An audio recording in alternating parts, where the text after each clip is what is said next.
I was in a bar in Las Vegas, and I happened to bump into an engineer that I'd known from Slovenia. And I said, "What are you doing now?" And he said, "I'm in the data protection space."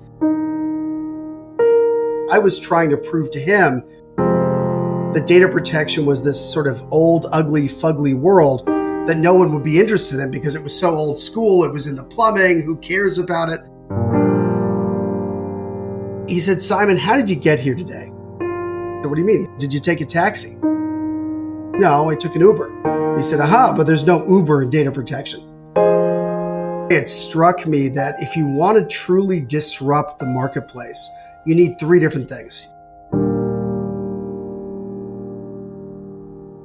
Simon Taylor is the founder and CEO of HYCU.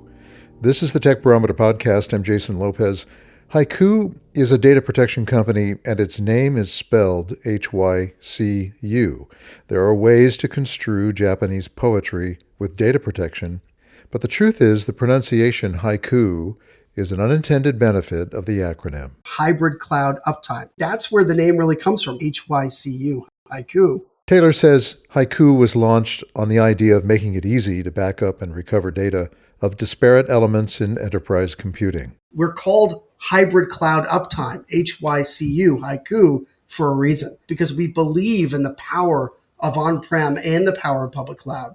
And we want to make sure there's a seamless transition, whether you're going one way or the other. But before we go forward on that, let's complete Taylor's thoughts on disrupting the marketplace, in which he said you need three different things. You need a technology that is sort of used by all and liked by none.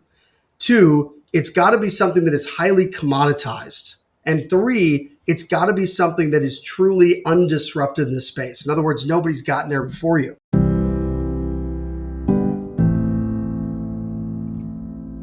AI is here, it's here to stay, and it's only going to get better because that is the nature of technology. Taylor likes to talk about AI not so much in terms of the technologists who create it, not from the economist's point of view or from the hype in the news, but as he describes it, a positive energy customers have when they envision how AI can benefit their businesses and products. I kind of break down AI into 3 proof points: humanity, exceptionalism, and resourcefulness.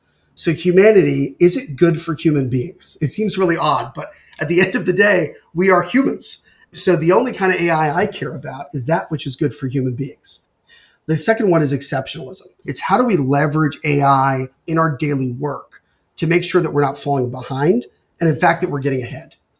And the last one is resourcefulness. How can we be resourceful in terms of driving more value to our customers? This is where he moves from a guiding philosophy of humanity, exceptionalism, and resourcefulness into technical reality.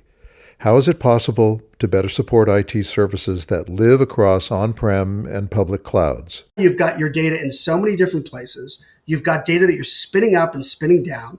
It's all containerized. And I think it takes modern platforms to be able to support that. HYCU is supporting 92 services across on-prem, public cloud, and SaaS. That's more than 12 times any other data protection vendor in the marketplace. HYCU's customers are able to stitch together the fabric of all of their data across 12 times more data silos than anyone else.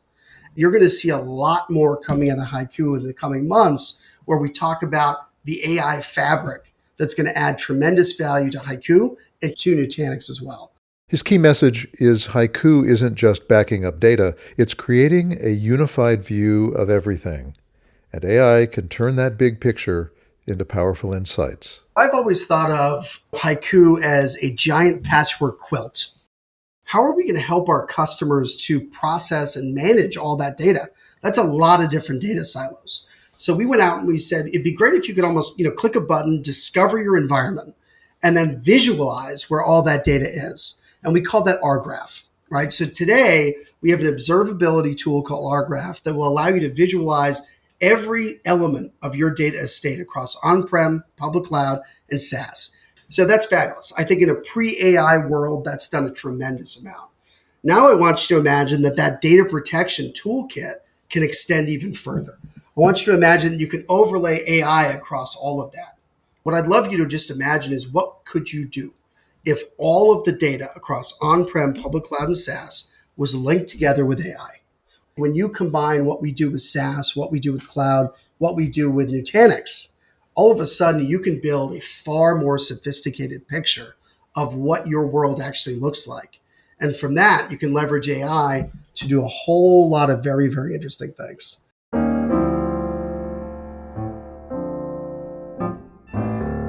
Simon Taylor describes himself as a serial entrepreneur. I would have started a fleet of ice cream trucks if the mood took me. In his 20s, he liked to write business plans in his spare time, and he says these plans weren't tied to a technology, but could be about almost anything. Ultimately, I came up with an idea for an e-sourcing and e-discovery tool that would cut the time, money, and resources involved in recruiting outsourced engineers. I needed two things. I needed to build an algorithmic matching engine that would allow me to do that matching. And two, I had to build a database of great engineers. I felt that there was an untapped resource in Eastern Europe for incredible engineering talent. I'd read a lot about it. I'd never been there. I don't have any familial links, didn't speak the language. I knew that there was a lot of engineering talent there and that it was a heck of a lot cheaper than the United States. So I raised a little bit of cash, sold what little I had. I moved to Prague in the Czech Republic, hired an engineering team, and I got to work. Then I started traveling. I went to Estonia, Latvia, Lithuania, Romania, Bulgaria, Serbia, Slovenia. Everywhere I went, I was building out this database of engineers that then went into the product. The experience was so profound, Taylor says when his son talks about the future, where to go to college, what to major in, his advice is, go overseas, go international, try different things. The more diversity you can bring into your life, the more you can open your eyes to different experiences, I think the better off you're going to be.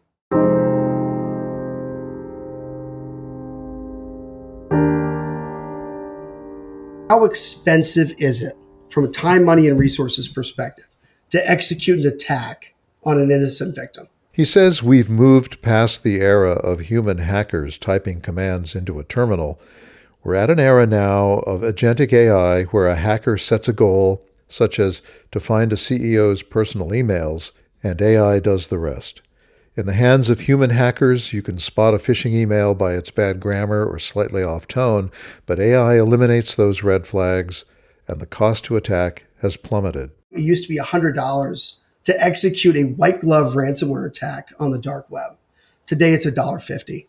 We're seeing better phishing attempts. We're seeing social engineering that we couldn't have imagined years ago. Right here in my office the other day, somebody got a voicemail from me that sounded like me asking for gift cards. When we first started this, people said that 90% of their ransomware attacks and all of their cyber threats were occurring through on-prem data.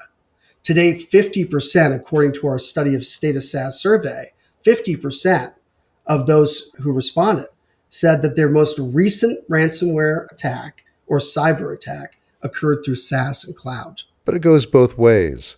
AI gives security teams an advantage they've never had before, with the ability to triage millions of data points across cloud, on-prem, and SaaS apps in seconds. What we're starting to see now is that it's becoming cheaper for us to innovate on the side of the defenders, where we can leverage prompt engineering, we can leverage tools like Cursor and IntelliJ, we can build products faster, more swiftly, more adeptly, and we can go after these guys. And we can do it aggressively, and we can do it at a fraction of the cost.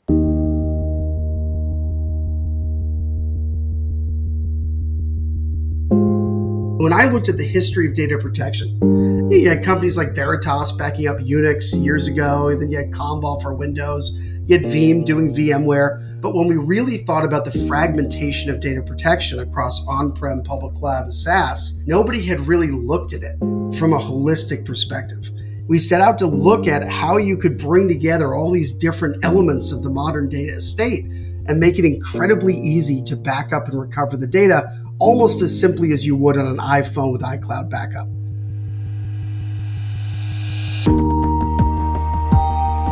Simon Taylor is the founder and CEO of data protection company HYCU, which is based in Boston.